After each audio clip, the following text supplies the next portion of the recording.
In questo video parliamo di poliamore e tutto quello che è il mondo delle non monogamie etiche. Queste definizioni sono nate da varie esperienze internazionali che hanno nel tempo prodotto una serie di classificazioni. Queste classificazioni possono avere il vantaggio di far capire indicativamente cosa le persone stanno o hanno deciso di vivere nelle loro relazioni. Al tempo stesso rischiano di avere il limite poi di portare tutto all'interno di griglie oltre alle quali non è possibile andare, quindi entrare in un meccanismo di logica selettiva, una logica dove sostanzialmente o sei di una squadra o sei di un'altra, e difficilmente questa cosa si assimila poi a quella che è la vita, perché la vita è un intreccio continuo di esperienze, di vite, di emozioni, di sensazioni che non hanno niente a che fare con le classificazioni. Cerchiamo di capire bene cosa Evo Amore intende come poliamore o comunque come non monogamia etica.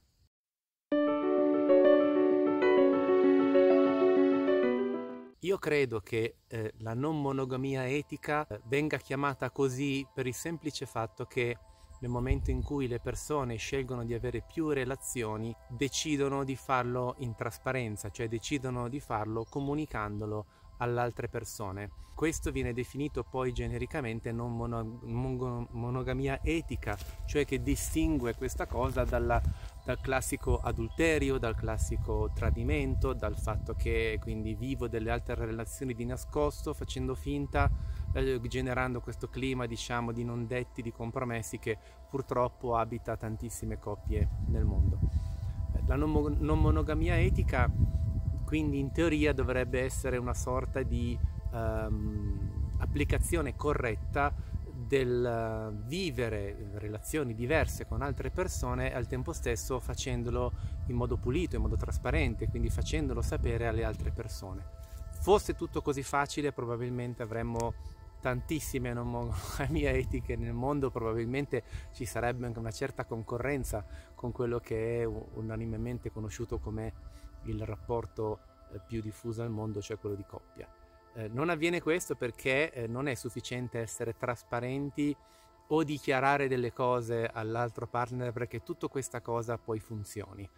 Ci sono tutta una serie di strategie, modalità e anche proprio approcci a questo mondo che vanno maturati innanzitutto dentro noi stessi e poi anche con le altre persone.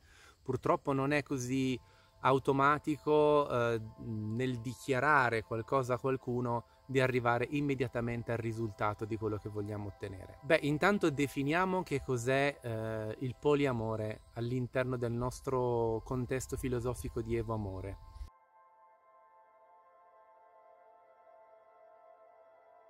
Proviamo a dire intanto che cosa non è o cosa non potrebbe non essere.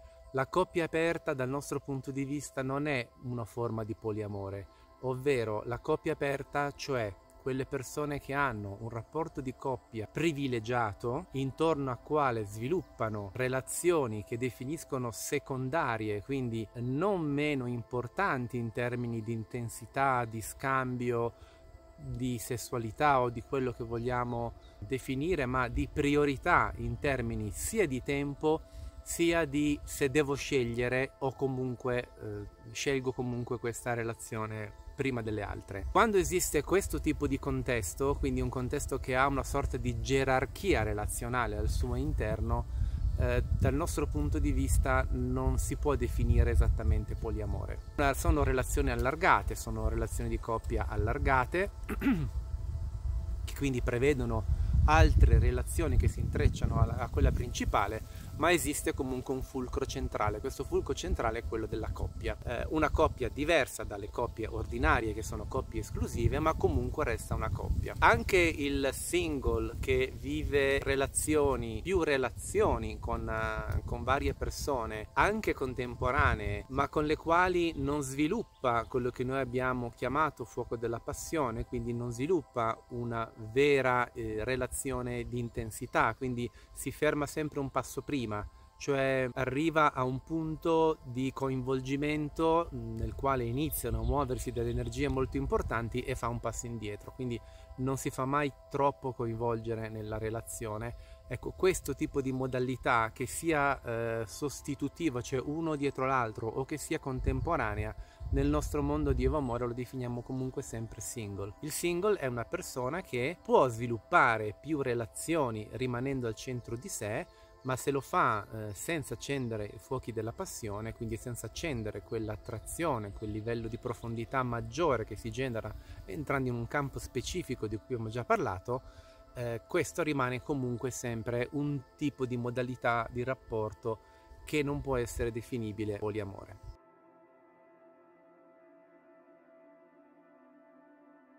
Quindi quando il poliamore prende forma dal nostro punto di vista?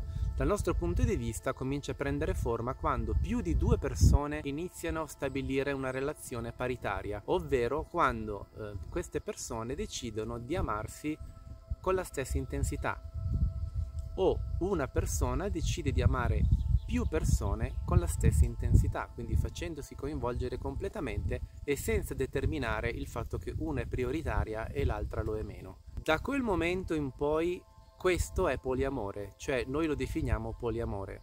Questo non toglie nulla alle definizioni che ci sono su internet, che trovate in giro e che altri vi diranno no, questo è il poliamore. Noi rispettiamo tutto e tutti, non stiamo dicendo che quelle sono definizioni sbagliate e le nostre sono giuste, noi vi stiamo dicendo solo come la vediamo noi.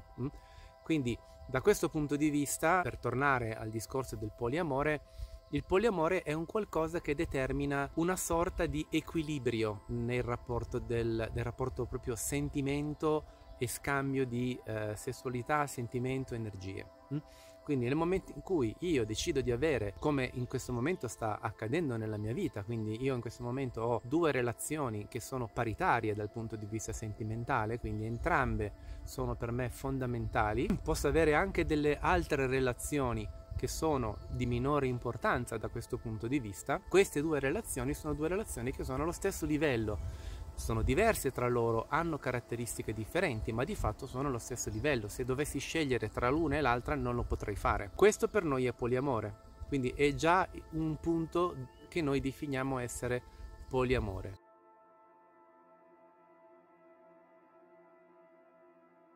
Dal nostro punto di vista, come Evo Amore, riteniamo anche che esista un livello successivo che è una sorta di compimento del poliamore, che abbiamo chiamato unione. L'unione è, dal nostro punto di vista, l'evoluzione del poliamore. Non è tanto una cosa diversa quanto un suo upgrade, cioè un qualcosa che si matura perché si comprendono delle cose in più. Nella pratica l'unione è la capacità di creare interazioni sentimentali ed amore tra tutte le persone coinvolte in una relazione poliamorosa. Quindi non è soltanto, nel mio caso, che io metto le persone che amo allo stesso livello, ma tutte e 3 le persone mettono gli altri allo stesso livello. Quando accade questo si genera un'unione. L'unione è un aspetto evolutivo del poliamore dal nostro punto di vista, perché si crea una relazione circolare. Delle relazioni circolari parleremo meglio e più approfonditamente in altri video, ma di fatto la relazione circolare, quindi l'unione, è una relazione che ha una sua grande forza e ha la capacità di generare una serie di risultati molto profondi nel campo energetico che si genera tra le persone. È come se noi ci trovassimo di fronte a 2 specchi di noi stessi molto limpidi e che ci danno una prospettiva decisamente più ampia di quello che ci potrebbe dare una sola persona. In questo ambito si entra in un campo molto particolare dove si innescano anche cose molto curiose come legami telepatici o altre cose di questo genere che sono molto interessanti, ma che hanno proprio a che fare con questa intensità che invece di essere, consentitemi il termine, binaria, quindi in una direzione, in un'altra direzione, in un'altra direzione, a un certo punto acquisiscono una loro circolarità e iniziano a ruotare. In questa rotazione si generano delle cose nuove, delle cose diverse, Ecco perché l'abbiamo definito un'evoluzione del poliamore. Nulla a togliere con quelle che possono essere le relazioni poliamorose, ma questa in particolare diventa per noi un punto di arrivo che può generare dei livelli successivi ancora della relazione.